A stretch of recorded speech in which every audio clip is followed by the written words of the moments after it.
Aziz vətən yolunda can qoyan, düş rəngli bayrağı and yeri olan, Qəlbində sevgi, ruhda sədaqət. yaşasın xalqım, var olsun dövlət. Bugün sənin günündür düzülən əskər, ləyaqət şərəfin rəmzi zabitlər.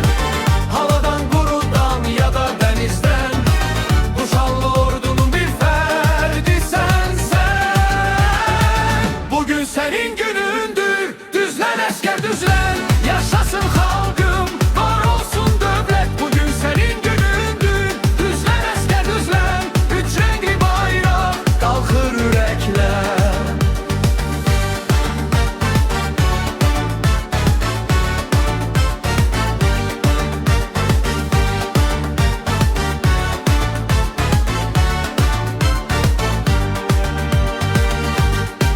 Siz yağış oldunuz amma güllədən, Düşmənə göydən zərbə endirən, qalxan oldunuz bir-birinizə.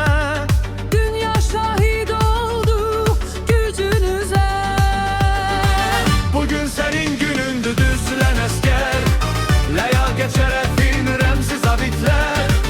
Havadan, qurudan ya da dənizdən, bu şanlı ordunun bir fərdisən sən. Bugün sənin günündür düzlən əskər düzlən, yaşasın xalqım, var olsun dövlət. Bugün sənin günündür düzlən əskər düzlən, üç rəngli bayraq qalxır ürəklər.